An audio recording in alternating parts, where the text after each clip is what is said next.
In the far northwest of Scotland, at the head of Loch Eriboll, lies an incredible wee treat.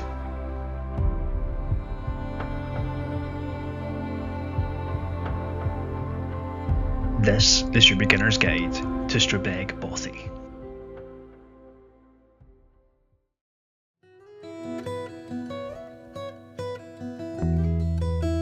And for this one, we're heading 275 miles north of Glasgow.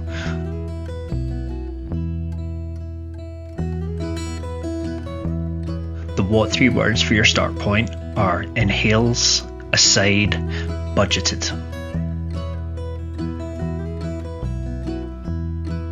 The walk-in is about 1.5 miles long, and that's on track and a boggy path. There is one fork in the road about a third of the way along, and you'll get to the Bothy if you take the path to the right.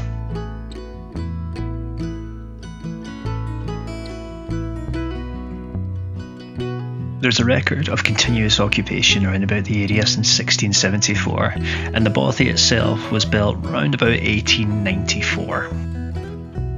The right-hand room as you enter the Bothy is wood-panelled, which helps retain some of the heat from the fire.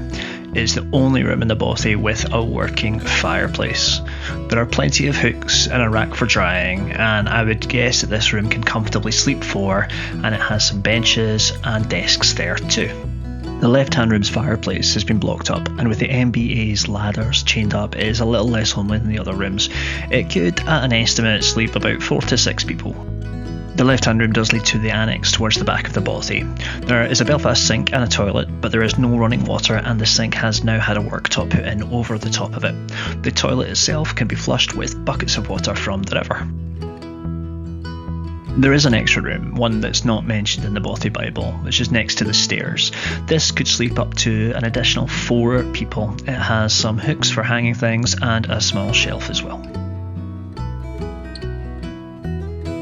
Stairs lead to the attic, which has 2 rooms that could sleep 4 and 6 people respectively. The rooms had a little bit of damp while I was there, but that was after heavy storms and a lot of snowfall too.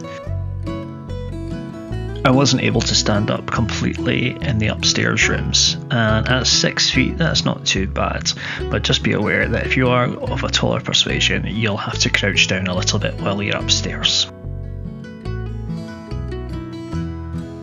There's also the entrance porch, which has a small storage cupboard next to it, which is pretty handy for some of the chopped up firewood.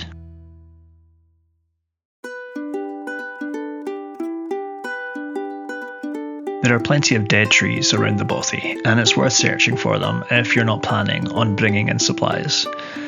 There is evidence of a lot of living wood being cut down near the Bothy, which is not the way to go for a multitude of reasons. Supplies are available at the village store in Durness should you wish to get coals, wood or kindling, but a wee bit of looking and you'll find lots of standing dead trees in and around the area surrounding the Bothy. I drew my water straight from the burn next to the Bothy, as usual taking care to make sure it was taken upstream from the Bothy. And as always, if you're in any way unsure about this, you can boil the water before using it, you can bring a purification method, or at only a 1.5 mile walk in, bring some in with you. With plenty of mountains, including some truly spectacular corbett's, there's wildlife and ice baths by the Bothy.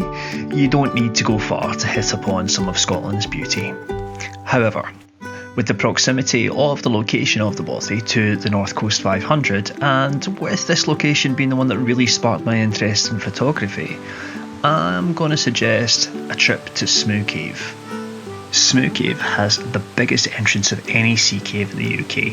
The name Smoo comes from Old Norse smoja, meaning rocky cleft. Now the Alt Smoo, which is the Smoo stream, plunges down a sinkhole into an inner cave, and the waterfall can be observed from a platform. Further caves can be reached during the tourist season by boaters.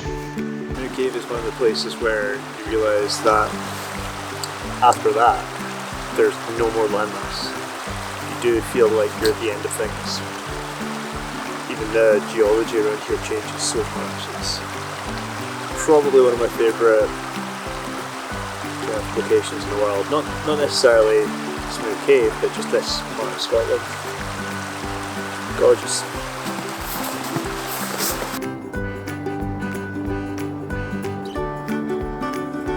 After engaging with some of the locals and picking up some supplies in Durness, you can enjoy the walk back to the Bothy with the warmth of the fire to look forward to.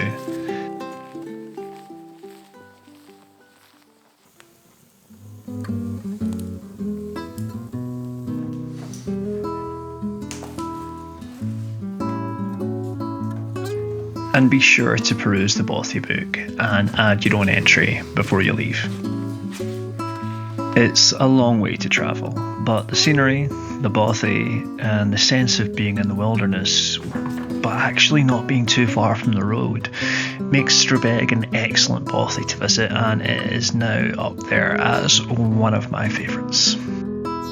Thank you for watching this video. If you want to see more of these types of videos, please let me know by commenting, liking the video, or subscribing to the channel. See you soon.